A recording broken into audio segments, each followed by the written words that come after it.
Halo teman-teman, kembali lagi di channel ini.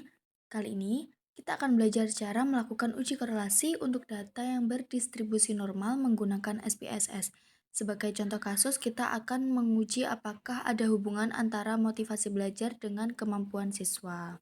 Jadi pertama-tama kita masukkan datanya dulu ke Excel. Di sini sudah saya siapkan dua data, yaitu motivasi dan membaca. Kita akan menguji korelasi data normal, jadi kita pastikan bahwa datanya itu normal. Sekarang kita salin datanya,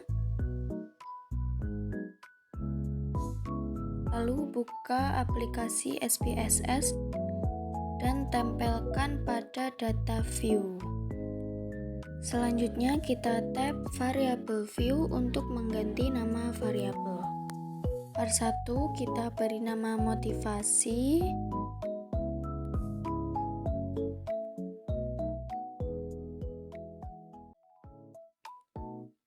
Dan yang var 2 kita kasih nama membaca.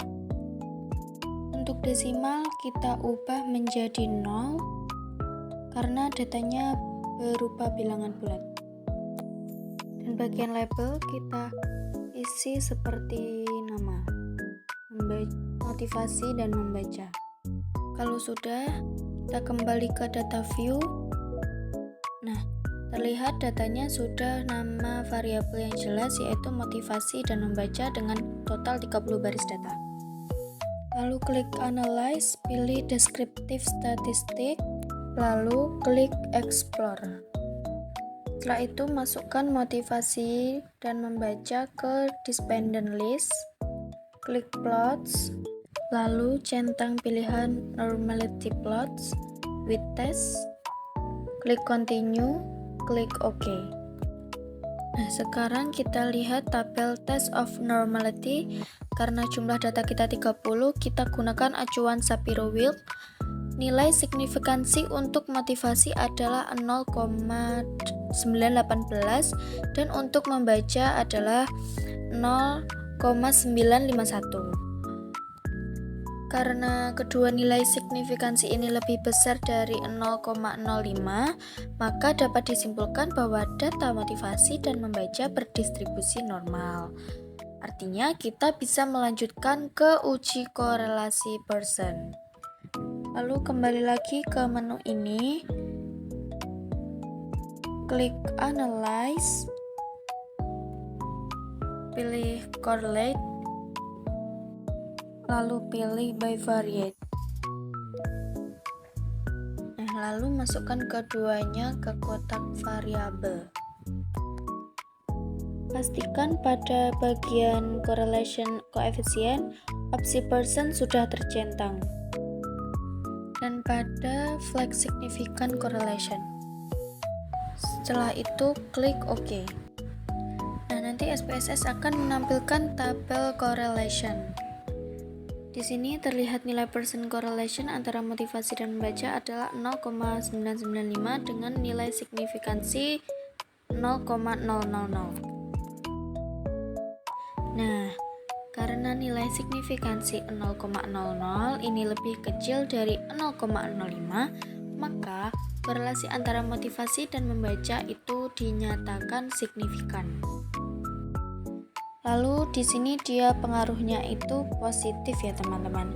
Karena di sini Pearson correlation menunjukkan 0,995.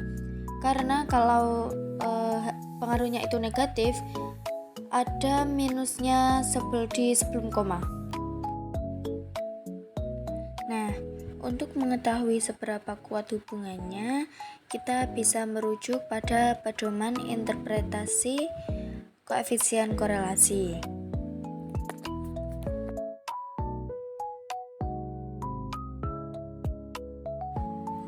Saya sudah siapkan di Word ini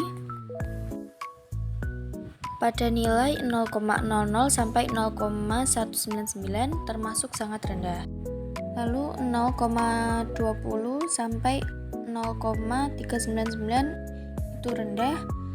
0,40 sampai 0,599 itu cukup. Lalu 0,60 sampai 0,799 itu kuat, dan 0,80 sampai 1,000 termasuk sangat kuat.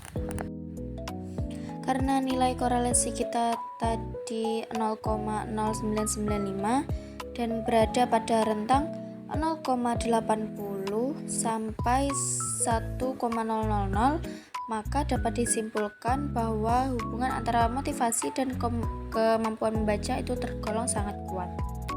Dan arah hubungannya itu positif, artinya semakin tinggi motivasi belajar siswa, semakin tinggi pula kemampuan membacanya.